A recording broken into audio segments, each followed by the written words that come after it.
नमस्कार. मागच्या एका व्हिडिओमध्ये सॉफ्ट स्किल्सचा उल्लेख मी केला होता. ही सॉफ्ट स्किल जर जवळ नसतील तर अनेक क्षेत्रात आपल्याला अपयशाला तोंड द्यावं लागतं. मी देखील याचा अनुभव घेतलेला आहे. सॉफ्ट स्किलचं काय घेऊन बसला, मला साधं सॉफ्ट फी बोलता येत नव्हतं. बीकॉम झाल्यावर एका बँकेच्या प्रोबेशनरी ऑफिसरच्या परीक्षेमध्ये लेखी परीक्षेत मला हायएस्ट मार्क्स मिळाले, परंतु इंटरव्ह्यू मध्ये मला काही बोलताच आलं नाही. त्यामुळे मला काही तो जॉब मिळाला नाही. प्राध्यापक झाल्यानंतर पुण्यातल्या एका नामांकित मॅनेजमेंट इन्स्टिट्यूटमध्ये प्रवेशासाठी मुलांच्या ग्रुप डिस्कशनचं काम माझ्याकडे आलं होतं. जवळजवळ 1500 मुलांचं मी ग्रुप डिस्कशन घेतलं. त्यामध्ये आधी कन्याकुमारी पासून काश्मीर पर्यंत, बंगाल पर्यंतचे मुलं आणि मुलीही आलेल्या होत्या. या 1500 जणात मराठी मुलं होती फक्त 2. दोघे मेकॅनिकल इंजिनिअरिंगचे ग्रॅज्युएट होते, म्हणजे हुशार नक्कीच होते, पण ते त्या ग्रुप डिस्कशन बोलतच नव्हते. त्यांना शेवटी म्हणाला, अरे मराठीत तरी बोला, मार्क्स द्यायचे कसे तुम्हाला? नाही तर नाही बोलले ते. त्यामुळे त्यांना ऍडमिशन MBA ला मिळालं नाही.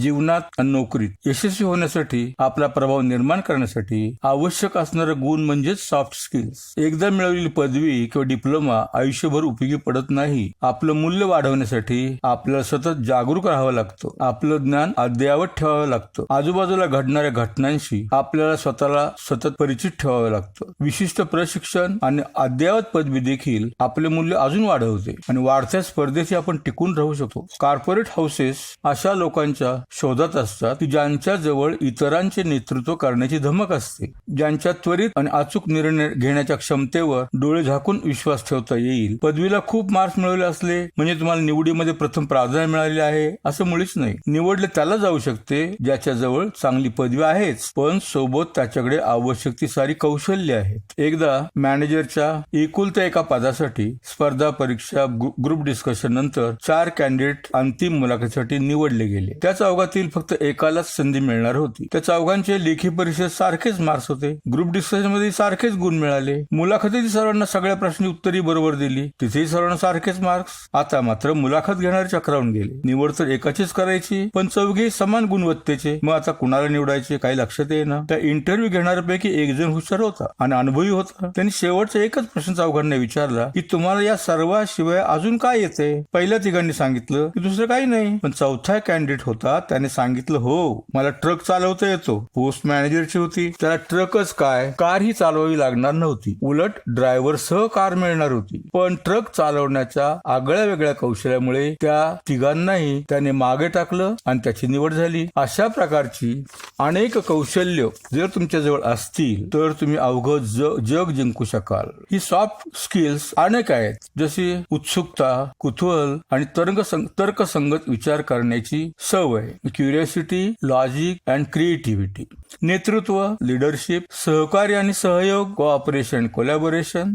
संघटनेबद्दल जागरूकता, ऑर्गनायझेशनल अवेअरनेस, ग्राहक सेवा अभिमुखता, कस्टमर सर्व्हिस ओरिएंटेशन, संघटन कौशल्य, ऑर्गनायझेशनल स्किल, संवाद कौशल्य, कम्युनिकेशन स्किल्स, प्रामाणिकपणा हवाच, ऑनेस्टी, शिष्टाचार म्हणजे प्रोटोकॉल, व्यावसायिकता, प्रोफेशनलिझम, संघभावना, टीम स्पिरिट, सकारात्मक विचारसरणी, पॉझिटिव्हिटी, कार्यनैतिकता, उत्तरदायित्व आणि सकारात्मक वृत्ती म्हणजे वर्क इथिक्स, अकाउंटेबिलिटी आणि पॉझिटिव्ह ॲटिट्यूड, सतत शिकण्याची वृत्ती, कॉन्स्टंट लर्निंग, समस्या सोडविण्याचे कौशल्य, प्रॉब्लेम सॉल्व्हिंग स्किल, वेळेचे व्यवस्थापन, टाइम मॅनेजमेंट, शिष्टाचार आणि सभ्य वागणूक, कोर्टसे अँड पोलाइट बिहेवियर, लेखन कौशल्य ते पण महत्वाचं आहे, रायटिंग स्किल, वाचन कौशल्य, ॲबिलिटी टू रीड आणि शेवटचं महत्वाचं देहबोली, बॉडी लँग्वेज.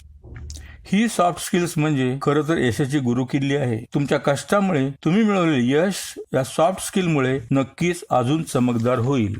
हार्ड स्किल्स म्हणजे दृढ नैपुण्य, म्हणजेच कामासंबंधी ज्ञान आणि प्रत्यक्ष काम परिणामकारक करण्याचे मिळवलेले नैपुण्य, उदाहरणार्थ मिळवलेली पदवी आणि काम करण्याचे संबंधित प्रशिक्षण इत्यादी. याच्या उलट सॉफ्ट स्किल आम कौशल्य म्हणजे वैयक्तिक गुण, ज्यामुळे माणसाची खऱ्या अर्थाने उन्नती होण्यासाठी मदत होते. प्रत्येक सॉफ्ट स्किल विकसित करण्यामागे आवश्यकता असते ती मूलभूत कार्यक्षमतांची आणि त्याची उभारणी होते ती इंटेलिजन्स स्किल्स, बुद्धी कौशल्यावर. इमोशनल इंटेलिजन्स म्हणजे भावनिक कौशल्य म्हणजे EQ म्हणजे भावनेवर हटकून मिळवलेले नियंत्रण, ज्यामुळे आपल्या भावनांना योग्य मार्गाने वाट करून देणे, ज्यामुळे भावनांना योग्य प्रकारे व्यक्त केलं जातं. स्वतःबरोबरच इतरांच्या भावना ओळखून, अनुभवून, समजावून घेऊन आपली उत्पादकता वाढवता येते आणि प्रगतीचा आलेख उंचावता येतो. सर्व कौशल्यांचा पाया ही इमोशनल इंटेलिजन्सच असते. इंटेलिजन्स कोशंट म्हणजे IQ, यामुळे मनुष्याच्या बुद्धिमत्तेची पातळी मोजली जाते. तर इमोशनल कोशंट म्हणजे EQ, यामुळे व्यक्तीची स्वतःबद्दलची जागरूकता, इतरांच्या बरोबरचा सौहार्द संबंध ठेवण्याची आणि इतरांबरोबर संवेदनशील वागणुकीची पातळीचे मोजमाप याच्यामुळे होते. इमोशनल इंटेलिजन्स ही अशी क्षमता आहे की ज्याच्यामुळे आपल्याला आपल्या भावना ओळखून त्यांना योग्य प्रकारे नियंत्रण ठेवून आपल्या मनावरचा ताण कमी करण्यासाठी, परिणामकारक संवाद साधण्यासाठी, इतरांबरोबर संवेदनशील संबंध प्रस्थापित करण्यासाठी, आव्हानांवर मात करण्यासाठी आणि मानसिक द्वंद्वावर विजय मिळवण्यासाठी होतो. तुमची इमोशनल इंटेलिजन्स तुम्हाला दृढ संबंध प्रस्थापित करण्यासाठी, शाळा, कॉलेजे आणि नोकरीत यश मिळवण्यासाठी आणि आपले ध्येय साध्य करण्यासाठी, स्वतःच्या भावनांशी स्वतःला जोडले जाण्यासाठी, मनातील इच्छांना मूर्त स्वरूप देण्यासाठी, आपल्या दृष्टीने जे सर्वांना जास्त महत्वाचे आहे त्या संदर्भात संबंधित माहितीच्या आधारे योग्य निर्णय घेण्यासाठी नेहमी मदत करते. आपण पाहतो की अतिशय उच्च प्रतीचे शैक्षणिक पात्र असणारे लोक आपल्या कामात किंवा वैयक्तिक नातेसंबंधात सपशेल अपयशी झालेले दिसतात. आयुष्यात यशस्वी होण्यासाठी फक्त उच्च IQ उपयोगी असू शकत नाही, परंतु IQ सोबत EQ चे संयुक्तीकरण उत्तम यश मिळवण्यासाठी आणि वरच्या पदावर पोहोचण्यासाठी खूपच परिणामकारक ठरते. वर पाहिलेल्या काही सॉफ्ट स्किल मधील काही सॉफ्ट स्किलची माहिती थोडक्यात आपण पाहूया. पहिलं सर्वात महत्वाचं सॉफ्ट स्किल आहे संभाषण कौशल्य, कम्युनिकेशन स्किल. जो चांगला श्रोता असतो तोच खऱ्या अर्थाने चांगला संवादक होऊ शकतो. म्हणून प्रथम लोकांचे म्हणणे काळजीपूर्वक ऐकायला शिकलं पाहिजे, त्यांना प्रश्न विचारले पाहिजेत, बोलताना समोरच्या डोळ्यात पाहून आपल्या शब्दात बोलायला पाहिजे. तसं पाहिलं तर आपण दुसऱ्याचे म्हणणे ऐकून न घेताच बोलतो मात्र खूप, पण संभाषण मात्र करत नाही. पुढे मुलाखतीच्या वेळी, विक्री करताना, मीटिंग मध्ये, सादरीकरण करताना या महत्वाच्या कौशल्याची सतत आवश्यकता भासणार आहे. करता सेमिनार्स अटेंड करा, ग्रुप डिस्कशन मध्ये भाग घ्या, आपल्याला कोण काय म्हणेल याची काळजी करू नका आणि सतत आपले संभाषण कौशल्य वाढविण्याचा प्रयत्न करा. संवाद साधताना योग्य भाषेचा योग्य प्रकारे उपयोग करायला हवा. व्याकरणाकडेही लक्ष द्यावयास हवे. व्याकरणाचा उपयोग केल्यामुळे संवाद परिणामकारक करण्यासाठी त्याचा उपयोग होतो. कोणता शब्द कुठे, कधी आणि कसा वापरायचा हे व्याकरणामुळे लक्षात येतं. बोलताना आधी नेहमी विचार करावा. सोपी आणि छोटी छोटी वाक्य वापरावीत. संवाद ही अशी प्रक्रिया आहे की ज्यात विचारांची देवाणघेवाण होते. ज्यावेळी जो संदेश द्यावयाचा होता तो संबंधितांपर्यंत पोहोचला की संवाद प्रक्रिया समाप्त होते. जर असे झाले नाही तर संवाद प्रक्रिया फोल ठरते. संभाषण कौशल्यासोबतच परिणामकारक लिहिणे आणि ऐकणे आणि वाचणे ही कौशल्य देखील महत्वाची आहेत. उत्तम श्रोता होण्यासाठी मध्ये मध्ये बोलायचे थांबवायला हवं, लक्षपूर्वक ऐकायला हवं. टीका टिप्पणी साध्या शब्दात व कमी दुखवता किंवा अजिबात दुखवला जाणार नाही वक्ता अशा प्रकारे विचारला पाहिजे. प्रश्न विचारायची सवय लावून घ्यायला हवी. प्रश्न विचारताना आर्जव हवं, आवाज मृदू हवा, वक्त्याला टोचणारा नसावा पण उत्तर काढून घेणारा हवा. एकदा पु ल देशपांडे 15 वर्षाचे असताना साहित्य सम्राट न. च. केळकरांच्या व्याख्यानाला गेले होते. व्याख्यानाचा विषय होता भारतानं त्यावेळेस फेडरेशन स्वीकारावं की स्वीकारू नये. श्रोत्यांना प्रश्न विचारण्याची मुभा होती. शाळकरी पुरुषोत्तम उभा राहिला आणि तात्यासाहेबांना विचारलं, अखेर फेडरेशन स्वीकारावं की स्वीकारू नये असा प्रश्न त्यांनी धीटपणे विचारला. तात्यासाहेबांनी उत्तर दिलं, स्वीकारू नये पण राबवावं. यावर पुरुषोत्तम म्हणाला, आपले उत्तर मला कळलं नाही. तेव्हा समजावण्याच्या स्वरात ते म्हणाले, बाळ आपल्याला कळेल असाच प्रश्न लहान मुलांनी विचारावा. यावर पुरुषोत्तम लगेच म्हणाला, पुण्याला सध्या अंजिराचा भाव काय आहे? तात्यासाहेबांचं उत्तर येण्यापूर्वीच सभागृह हसण्याने भरून गेलं. विनोदाचा भाग सोडला तर प्रश्न विचारण्याने आपल्या ज्ञानात नक्की भर पडते. मराठीत एक श्लोक आहे, तुम्ही तो ऐकला असेल, केल्याने देशाटन पंडित मैत्री सभेचं संचारण. केल्याने देशाटन पंडित मैत्री सभेचं संचारण. शास्त्रग्रंथ विलोकन मनुष्या चातुर्य येतसे फार. शास्त्रग्रंथ विलोकन मनुष्या चातुर्य येतसे फार. या श्लोकात सांगितलेल्या सर्व गोष्टी जर आत्मसात केल्या तर बरीचशी सॉफ्ट स्किल्स तुमच्या अंगात उतरतील. अब्राहम लिंकनने एकदा म्हटलं होतं, give me 6 hours to chop down down a tree and I will spend first 4 hours sharpening the axe. म्हणजे कुठलेही उद्दिष्ट साध्य करायचे असतील तर आपल्याजवळ असलेली आपली सारी कौशल्य आपल्याला प्रथम पाजळायला हवीत. म्हणजे हार्ड स्किल बरोबरच सॉफ्ट स्किल्स ही आपण चांगली विकसित केली पाहिजेत. दुसरं सॉफ्टवेअर स्किल आहे कार्य नैतिकता, उत्तरदायित्व आणि सकारात्मक वृत्ती. वर्क इथिक्स, अकाउंटेबिलिटी आणि पॉझिटिव्ह ॲटिट्यूड. अशी खूप माणसे असतात की जे मी नकारात्मकच बोलत असतात. त्यांना कुठल्याच गोष्टीत चांगली गोष्ट दिसत नाही. एखादी समस्या कशी सोडवता येईल त्यावेळी ती कशी सोडवता येणार नाही याचेच विवेचन ते करतात. तर असे लोक आपले काम कधीच आणि व्यवस्थितपणे करू शकत नाहीत. नैतिकता, उत्तरदायित्व आणि सकारात्मक वृत्ती हे गुण तुमच्यात येण्यासाठी समाज कार्यात सहभागी व्हा. आपला अभ्यास वेळेवर करण्याची सवय लावा. जमले तर अभ्यासाबरोबर एखादी पार्ट टाइम नोकरी करा. वेगवेगळ्या उपक्रमात, गणेश मंडळात, राष्ट्रीय सेवा योजनात, NCC मध्ये सामील व्हा. त्यामुळे उत्तरदायित्व म्हणजे काय, सकारात्मक वृत्ती म्हणजे काय हे तर समजेलच, पण सोबत हळूहळू हे गुणही तुमच्या वाढीला लागतील.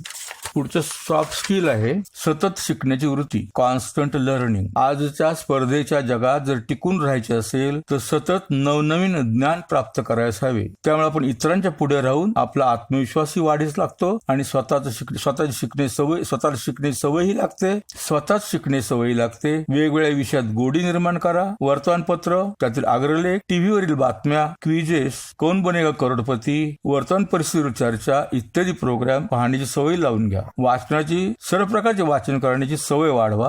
याचा उपयोग आपल्या करिअर मध्येच नव्हे तर जीवनात यशस्वी होण्यासाठी होईल. पुढचं आहे महत्वाचं स्किल सहकार्य आणि सहयोग, कोऑपरेशन अँड कोलॅबोरेशन. माझे यश, माझे गुण, सर्व काही माझे आणि माझे अशा आत्मकेंद्रित दृष्टिकोनाचा उपयोग होत नाही. मोठी ध्येय गाठताना सहकार्याला आणि सहयोगाची खूप आवश्यकता असते. इतरांबरोबर काम करताना त्यांच्या भावना, त्यांच्या सूचना समजून घेता यायला हव्यात. त्यांनी दाखवलेले दोष स्वीकारता यावेच हवेत. सांघिक खेळात, नाटकातून, सहलीतून भाग घेतल्यास सहकार्याची, सहयोगाची वृत्ती वाढीला लागते. पुढचं सॉफ्ट स्किल आहे समस्या सोडविण्याचे कौशल्य, प्रॉब्लेम सॉल्व्हिंग स्किल्स. जीवन हे एक मोठं कोड आहे. त्यात सतत समस्या निर्माण होत असतात. अनेक आव्हाने आपल्यापुढे उभी राहतात. त्यावेळी आपल्या मदतीला कोणी येत नाही. आपल्यालाच आपल्या समस्या सोडवाव्या लागतात. त्यासाठी कुठलेही गाईड उपलब्ध नसते. शब्दकोडी, वादविवाद स्पर्धा, चेस, गणित, ऑलिम्पियाड अशा उपक्रमामध्ये भाग घेऊन समस्या सोडवण्याचे कसब आपल्यात विकसित होत असतं. पुढचं सॉफ्ट स्किल आहे वेळेचे व्यवस्थापन, टाइम मॅनेजमेंट.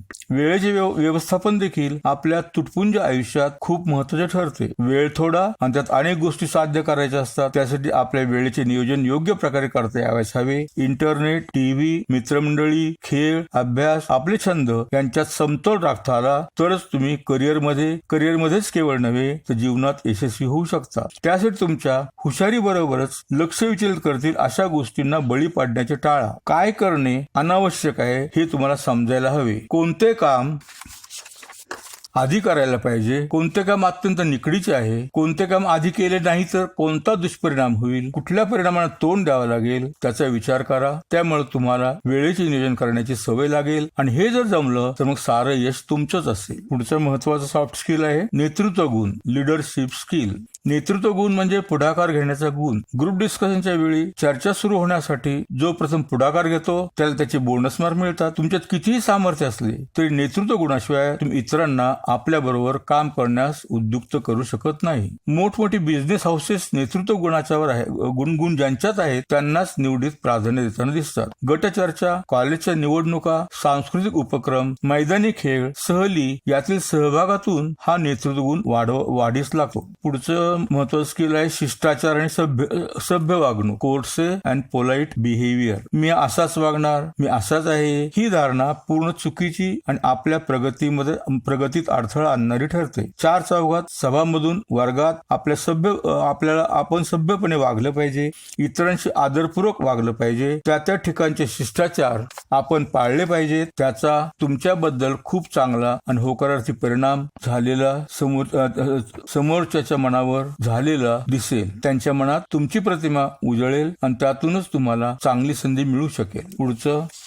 महत्वाचं सॉफ्ट स्किल आहे ते म्हणजे देहबोली, बॉडी लँग्वेज। या जगात देहबोली प्रत्येकाजवळ उपजतच असते। हिला जगातली पहिली भाषा संबोधली जाते। ही भाषा देहाच्या हालचालीतून बोलली जाते, ज्यामध्ये चेहऱ्यावरचे भाव, शरीराचा पवित्रा, शरीराचे हावभाव, नजरानजर, खानाखुणा, संकेत, हातापायांच्या हालचाली इत्यांचा समावेश होतो। यातल्या बऱ्याच गोष्टी तुम्हाला माहिती असतीलच। असो, ज्यावेळी बोलण्यातून संवाद साधणे अशक्य असते त्यावेळी देहबोलीचा उपयोग होतो। संभाषणाच्या दरम्यान बोलणाऱ्याच्या देहबोलीतून त्याचा दृष्टिकोन समजून येत असतो। या देहबोलीतून संक्षिप्त संदेशाचे आदान प्रदान करता येते। होकारार्थी आणि परिणामकारक देहबोली मुळे प्रत्येक क्षेत्रात यश मिळवता येते। संवादाची परिणामकारकता साध्य करण्यामध्ये देहबोलीचा जवळजवळ 60% भाग असतो। तेव्हा आपली देहबोली चांगली होण्यासाठी विशेष प्रयत्न करणं आवश्यक आहे। बरेचदा मनात येणाऱ्या चांगल्या किंवा वाईट विचारांप्रमाणेच देहबोली प्रकट होत असते। आपल्या लक्षात येत नाही करता मनात नेहमी चांगले विचार घोळवायला हवेत। आपली देहबोली चांगली व्हावी यासाठी चेहऱ्यावर कायम स्मित राहील असं पाहावं। बोलताना योग्य त्या प्रकारे समोरच्याच्या डोळ्यात पाहून बोलण्याची सवय करावी। एखादा मुद्दा स्पष्ट करताना आपल्या हातापायांची योग्य प्रकारे हालचाल करावी, जेणेकरून तुमचा आत्मविश्वास दृढोच्चर होईल। उभे राहण्याची ज्यावेळी संधी मिळेल त्यावेळी अवश्य उभं राहावं, कारण ज्यावेळी लोक उभे राहतात त्यावेळी ते जास्त शक्तिशाली दिसतात। बसताना ताठ बसावे आणि पायाची बोटे पुढे करावीत। बोलताना वारंवार आपला हात तोंडाला लावणे, बोलताना किंवा ऐकताना हाताची घडी आणि पाय एकावर एक ठेवू नयेत। गोंधळाची परिस्थिती असली तरी आपली नखे कुरतडू नयेत किंवा डोकं खाजवू नये। लोकांच्या मध्ये असताना चेहरा सारखा पुसू नये, डोक्यावर हात फिरवू नये, केस सारखे करणे टाळावे।